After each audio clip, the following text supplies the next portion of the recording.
So please, you can introduce yourself to all of us. Assalamu alaikum. My name is Sarha Khalil. I hail from Thari Mirwa. The village is Walidat Khan, and it's in district Khairpur.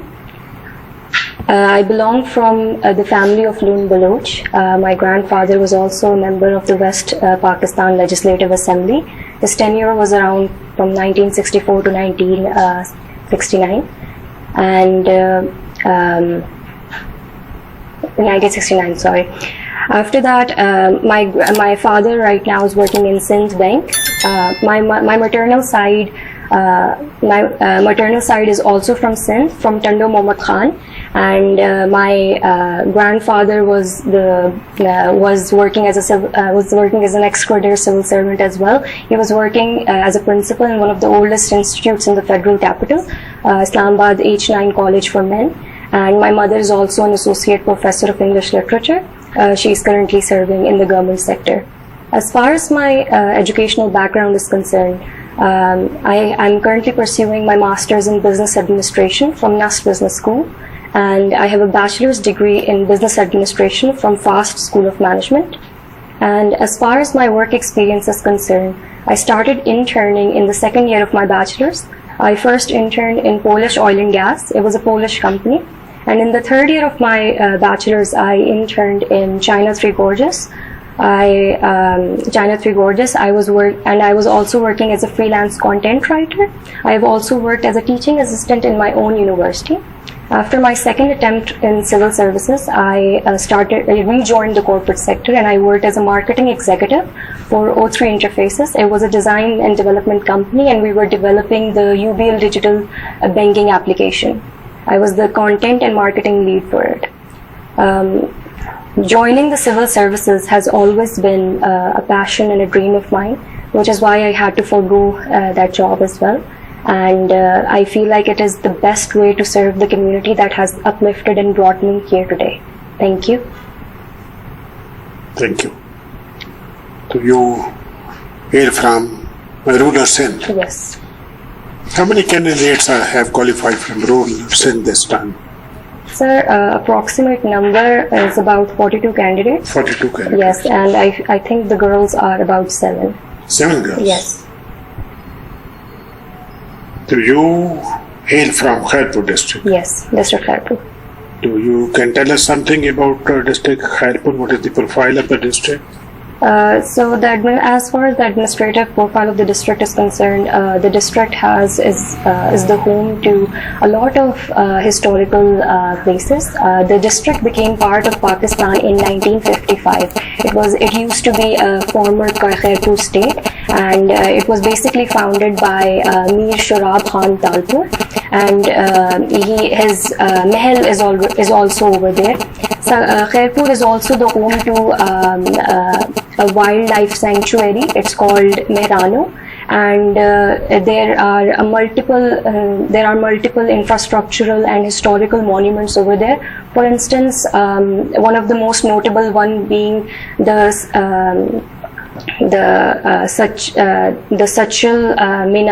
Sachal tomb in Ranipur, Khairpur. Kot Diji is also over there, and it was founded by Mir Shurab Khan Talpur after he won his war in 1783, I presume. Lately, the finance minister of Pakistan was in Washington having a dialogue with the IMF. So what are the latest news? The finance minister of Pakistan, Shaukat Tareen, had to withdraw from the IMF talks, and what happened in those talks would be disclosed later. But as far as the financial analysts are concerned, they're thinking that it was probably because of the fact that Pakistan was trying to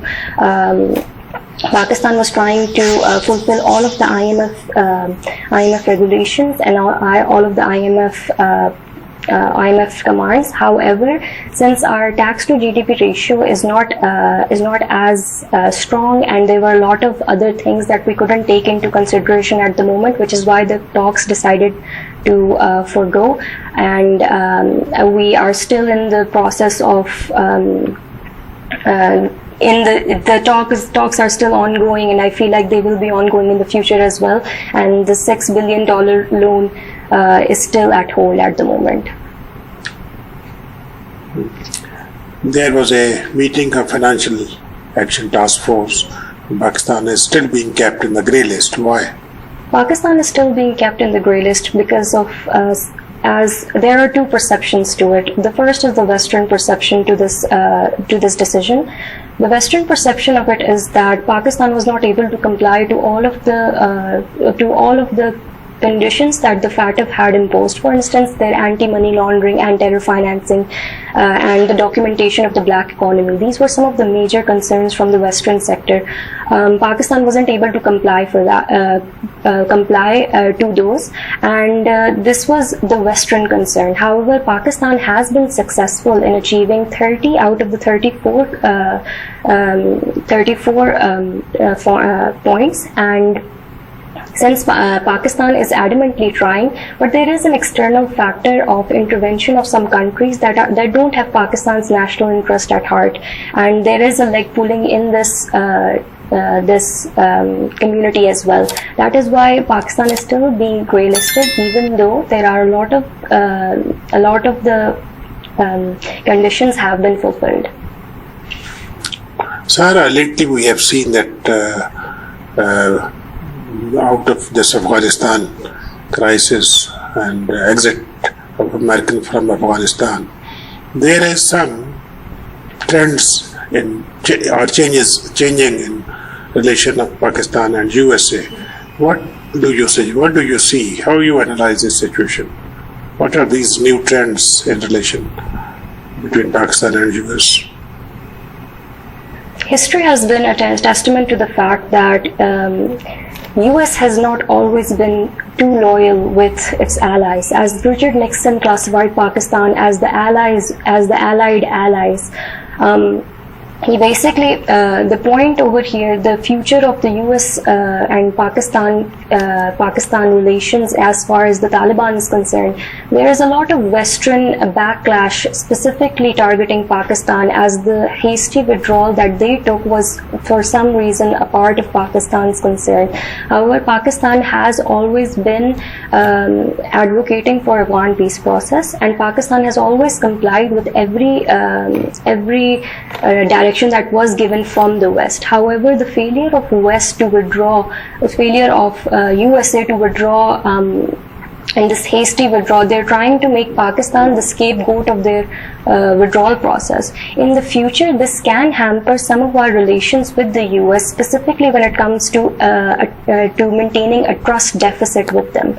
And if we are to have relations with them where we consider ourselves equal and equal allies, being the scapegoat in the Afghan peace process is a very negative thing. So the relations as far as the current future is concerned, Pakistan is pivoting towards China rather than USA, specifically when it comes to this withdrawal. Pakistan is member of the Shanghai Cooperation Organization. How do you analyze this partnership with Russia and China in future? In the future. So Shanghai Cooperation Organization has joining the Shanghai Cooperation Organization was always a really good opportunity for Pakistan as far as regional connectivity is concerned. Pakistan has to take into consideration the important stakeholders specifically in the South Asian region, for instance China and Russia. And the reason for that is that our relations with USA have not always been stable. Sometimes in some decades were the forefront and the face of peace processes. However, like the hasty withdrawal at the moment, were the scapegoat of this, which is why pivoting towards China and Russia could prove to be beneficial for Pakistan in the near future. However, Pakistan must be cognizant of the fact that we shouldn't just steer towards China and Russia in the Shanghai Cooperation Organization, because the countries that are pivoting only towards China are neglected in the geopolitical landscape. For instance, an example of North Korea can be taken, another example of Iran can be taken as well.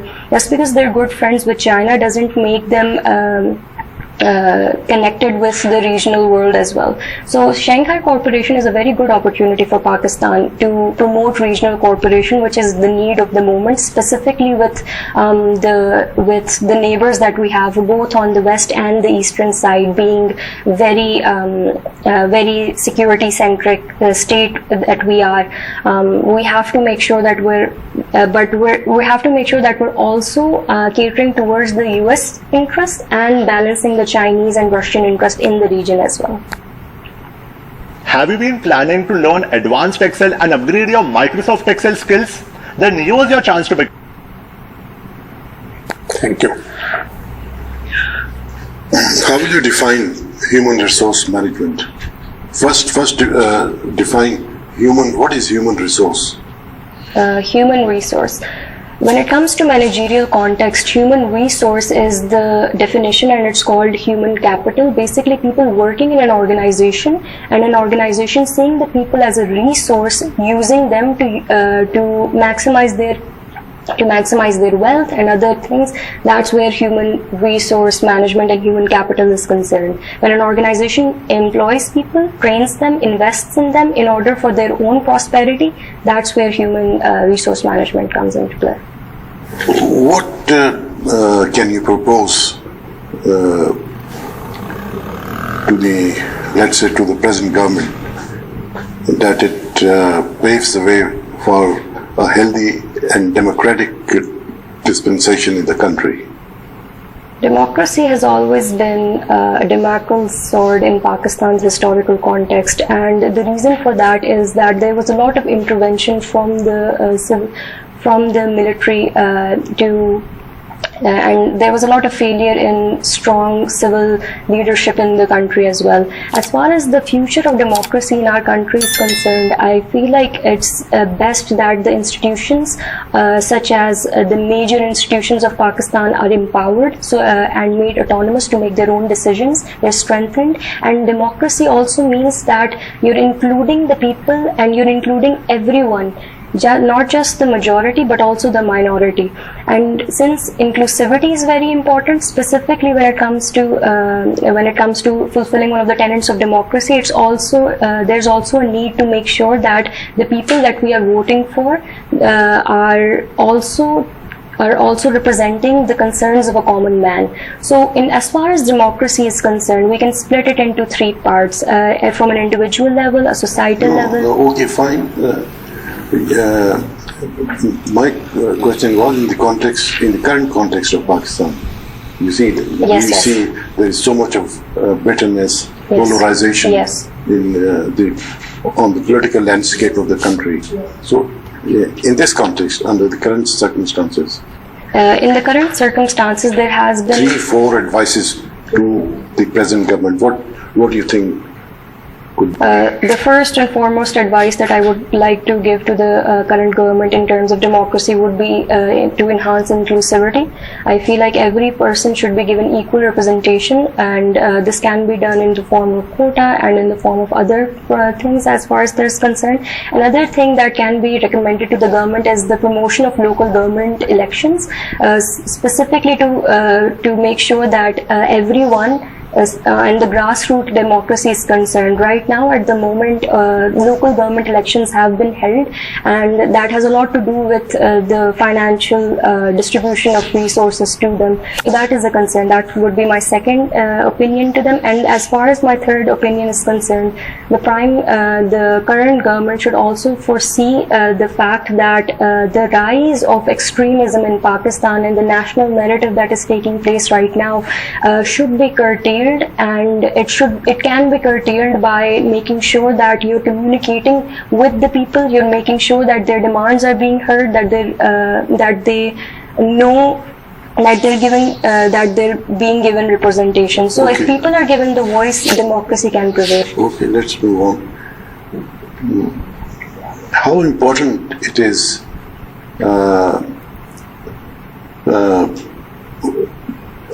to bring about transparency in the financial system of the country, and how can we do it? Bringing transparency is very important. It is one of the reasons why we have been grey-listed by the Western countries, and we can bring transparency by making sure that everything that we're doing is documented accurately. Pakistan was one of those countries where the tax regulation and tax laws are very informal, and the reason for that is that a lot of people do not document what they're doing, and they're just because they know that the institutions are not capable of arresting them. For instance, in Pakistan, the tax laws are very relaxed, which is why it has been a challenge to keeping everything transparent. If we have to bring transparency into this, documentation and tax regulation, specifically from FBR, is very pertinent, and making sure that all the businesses, specifically the small and medium enterprises, are registered, they're documenting their financial concerns, and it's being reported back to the federal government as well. You're watching foreign films. What sort of films you watch in? Films are English films or in any other language? Sir, it could be any other language. I watch English films. I've watched a couple of French films and Spanish films as well. And Korean films and the K-pop culture is also on the rise these days. There was a season called Squid Game, and that has really won the Netflix audience as well. So that's what. You have listed one of your weaknesses is setting boundaries. What do you mean by this? Setting boundaries?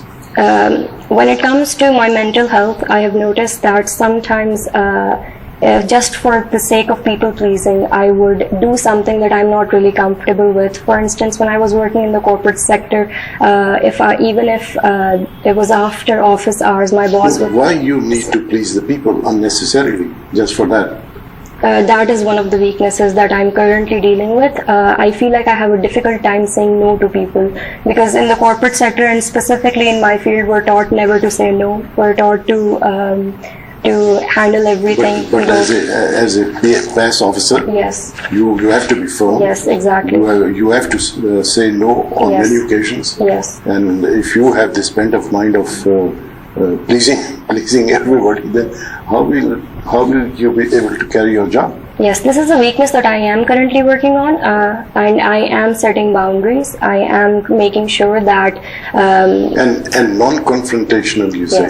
Yes, that is also another weakness of mine. I try to avoid confrontation if I can, but confrontation is natural. It happens. Conflict can arise anytime, and then I would revert to mitigation strategies rather than being a completely you should make sure with it. When you write something, yes, please ensure that whatever you write is self-explanatory. Okay. We need not ask you to clarify this thing. Okay, what is this? Your adaptability, perseverance, these are self-explanatory. Yes. Okay. But these things they confuse those who are interviewing you. They tend to ask you about this thing. Yes. So avoid writing such terms. And lastly, how will you differentiate between gender parity and gender equality? Have you heard of Executive Order 14067? Most people probably haven't, but it could completely... So gender equality is providing people equality on the basis of being human, and dismissing this gap that we have of an unequal power distribution given to one specific gender. So gender equality would mean that providing equality on the basis of being human, and as far as gender parity is concerned, it would probably mean providing equitable opportunities to all genders. So that is gender equality. Okay. And what is gender parity? I'm sorry, sir. You go and check on it. Okay? Yes. Sarah, you have studied human resource management. And in MBA, what are your areas of strength that you're working on? What is your major? Currently, I have just started my MBA, so we have yet to pick our majors. I am pivoting towards marketing because after my first real experience was working in marketing. I wanted to work in HR and marketing to really explore what the fields had to do. So I felt like if I were to pick a major, specifically in my MBA, it would probably be international business and marketing. Right. And your optional subject was international relations, one of the optional subjects. What fascinated you most in international relations? International relations is basically this study of incorporating all of the factors and all of the global actors and evaluating and analyzing them on a global scale. I liked the fact that in international relations it takes history, present and the future, and it studies the world overall in transition. As in, international relations is a field that is ever evolving. It will never stop. As global history will evolve, this subject will evolve. Even in the COVID-19 pandemic, we saw that international relations were changing, nationalism was on the rise, multipolarity, and all of these different things. So the subject is fascinating to me because it's everlasting, it's ethereal, it will live on forever. So how do you differentiate between international relations and political science? Political science, there is a differentiation in terms of narrowness of political science and broadness of international relations. After the Second World War, specifically when the world was moving towards a more globalized world order and formations of international governmental organizations like the UN, the Bretton Woods system were coming into play. So international relations was shaping out, whereas political science is a bit narrow in its scope, as in it analyzes the current landscape, the current institutions, and focuses more towards philosophy and theoretical aspect of it. I would say that international relations is far more practical. And do you know what's happening in Lebanon? Yes, Lebanon is currently dealing with a very immense financial crisis and a political upheaval as well. It has a hyperinflation as of the moment. I was reading this article on Lebanon where a woman was crying about the fact that she hadn't had meat in over a year after Eid, because 1 kg of meat was about 150,000 rupees of Lebanon currency. So there's hyperinflation over there. The government over there have not lived up to what they were sworn to do, and because of corruption and failure of institutions to comply, the country is in deep crisis right now. And do you think that sectarianism also has played up any role there? In Lebanon, ma'am, as far as I'm concerned, I don't know at the moment. Thank you. What do you know about Syria? What's happening in Syria?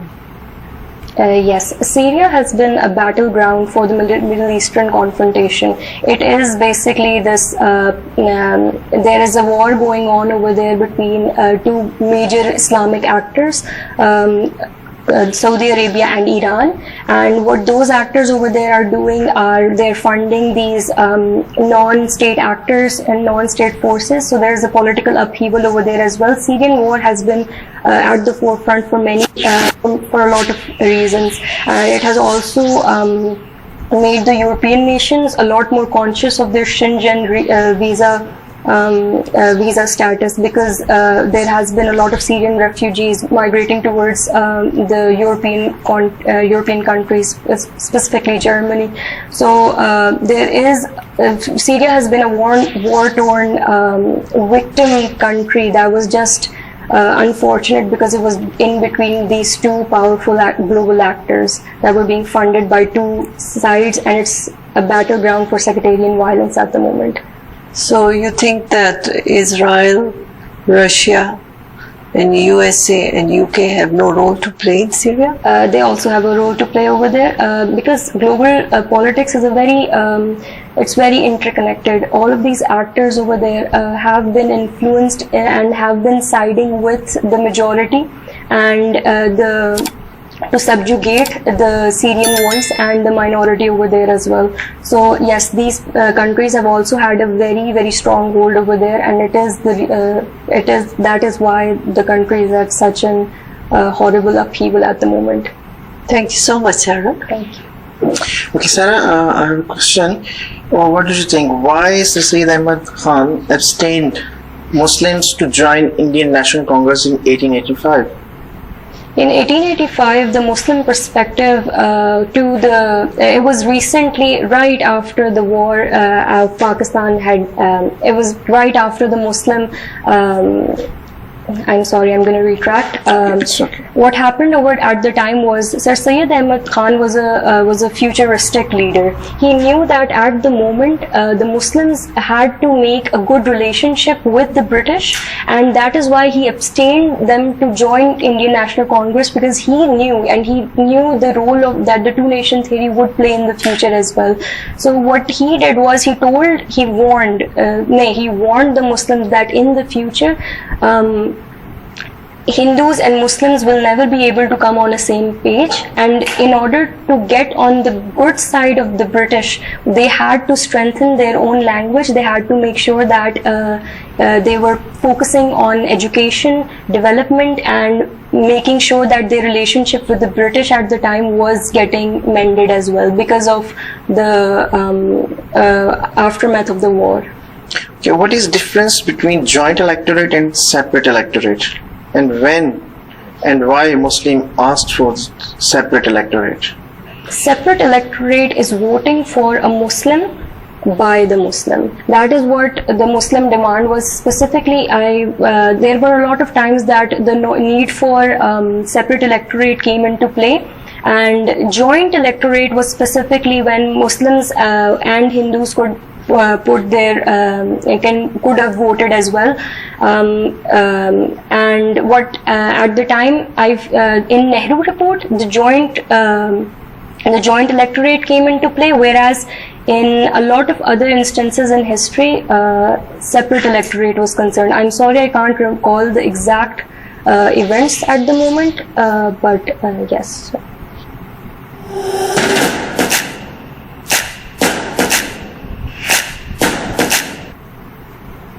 Okay, what do you know about the Pune Pact? I'm sorry, I don't know. Okay, one question from international relations. Why Francis Fukuyama coined the term end of history after the collapse of USSR in 1991? What was that, end of history and the last man? Yes, End of History and the Last Man by Francis Fukuyama was a statement, basically it highlighted the win of capitalism over the USSR. He highlighted that the capitalistic economy and the capitalists, the USA, had basically won and created this global order, and now and that was the end of history for him at that time. So the mere win of capitalism was what Fukuyama meant at that time. Is there any relation between Truman Doctrine and Marshall Plan? Sir, Marshall Plan was specifically Truman. There are two differences. There are multiple differences among it. For instance, Marshall Plan was specifically for the reconstruction of Europe after USSR, and Truman Doctrine was the containment of USSR. So that was the main difference. Okay, thank you. Thank you. Thank you. Let's conclude this formal session. ठीक है. Now you can ask question. We will give you our feedback. What you will like. Okay. हम feedback देंगे, आप बताएंगे. आप सब feedback दो. हम दे. Yes. Your introduction was काफी बेहतर था. Okay. इसको structure मजीद करने की कोशिश okay. करें. ठीक है. You are intelligent. Your personality is quite good. Communication skill है. You are articulate. This is a good thing. Confident है. Knowledge is better. Knowledge base is better. Yes. But what I can recommend you is कि भाई एक तो newspaper पढ़ती रहो. Keep it up. Yes. ठीक है. थोड़ा सा अपना एनर्जी लेवल अपने शुरू में मेंटेन करो. Okay. वो जो फर्स्ट इंप्रेशन था ना, Yes. वो तुम्हारी ढीली ढाली आवाज से जो दब गया. Okay. तो जब आप अपने आप को इंट्रोड्यूस करें, when you are showcasing yourself in the beginning, तो you have your energy level, थोड़ा सा बोले, इस तरह बोले कि आवाज सबको सुनाई दे, ठीक है ना? This is all I have to keep it up and hopefully you are going to make it. कोई शक शुबा नहीं है, नंबर फिर बताते हैं आपको. अच्छा, ये आप जो आप अपना इंट्रोडक्शन दे रही थी, वो मतलब जो है ना, ऐसे लगता था, आई डोंट से कि ऐसे होगा, जैसे आपने मगिंग की हुई है, मगअप किया हुआ है, 2-3 जगह आप रुकी, आपने सोचा, ठीक है ना? जब आदमी जब करता है तो आदमी किसी पर जब डिस्कनेक्ट होता है तो सोचता है वो एकदम फिर वो, अगर ये है तो आप इसको अवॉइड करें, ठीक है? Please avoid, don't do it. Give बिल्कुल जो है ना एक्सटेम्पोर जो होता है, मगिंग नहीं होनी चाहिए.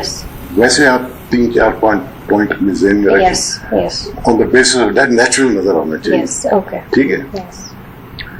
दूसरा मैंने वो कहा था कि वो टर्म्स ऐसी टर्म्स जो इनवाइट करें questioning. Why are you inviting the interviewers to ask you questions? You should not be doing it. वो सही टर्म्स वहाँ होनी चाहिए. पीपल प्लीजिंग और ये सेटिंग बाउंड्रीज, ये वो तो आप उसी पर ले बैठेंगे सर. हाँ, ठीक है. वो don't write such terms, clear simple terms लिखें आप. और दूसरा, ये आप जब जवाब देती हैं ना, वो बहुत एट टाइम्स उसको प्रोलॉन्ग करती हैं.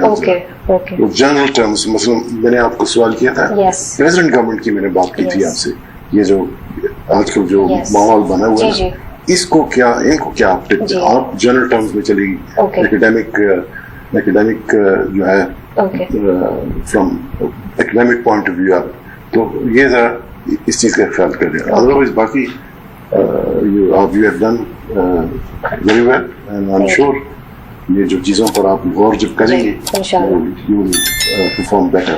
Okay, thank you. Sarah, you have a very good personality. Thank you. You're very nicely dressed. Thank you. It's very befitting of an interview. Knowledge gap, Shaukat भाई कहते हैं नहीं है, knowledge gap है. Yes, okay. You have to study more on international relations. Yes. You're smart enough to divert your interlocutor into areas which you have as your strength, but that may not necessarily be answering the question. Yes. So I would recommend increase your knowledge on these things. Specifically on international relations topics. क्योंकि मैंने आपसे वही सवाल पूछे, मैं उस context में बात कर रही हूँ कि जैसे लेबनान के बारे में, सीरिया के बारे में, these are current issues. FATF के बारे में ज़्यादा पढ़िए, IMF के बारे में ज़्यादा पढ़िए. अभी हमने बलूचिस्तान पे कोई सवाल नहीं किया, paucity of time, लेकिन you know what is happening there. The Chief Minister. So you would be better, aware of it when you respond. Your responses are well formulated, but I would recommend enhance your knowledge, please. और wish you all the best. Thank you. Sir, आपसे Pakistan studies से related जो questions रहेंगे, आपने answer बहुत लंबा लेके चलेंगे आंसर को, बड़े ऑब्जेक्टिव से उसके आंसर भी बन जाते थे. थोड़ा सा क्रिटिकल भी था, सेपरेट इलेक्टोरेट, जॉइंट इलेक्टोरेट और पूना पैक्ट, ये हिस्ट्री का बहुत इंपॉर्टेंट पार्ट्स हैं. आप इनको थोड़ा सा दोबारा से स्टडी कीजिएगा.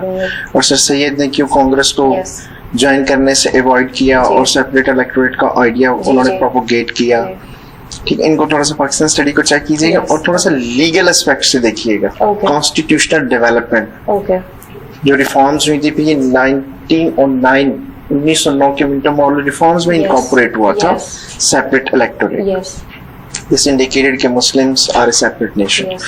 आपसे एक मैंने क्वेश्चन किया था, लिबरल डेमोक्रेसी की विक्ट्री को उसने कहा था end of history, not the capitalism. Okay, तो आईआर से रिलेटेड भी चीजें आपका बहुत इंपॉर्टेंट है. यस, आपका जो कम्युनिकेशन स्किल्स बहुत अच्छी है.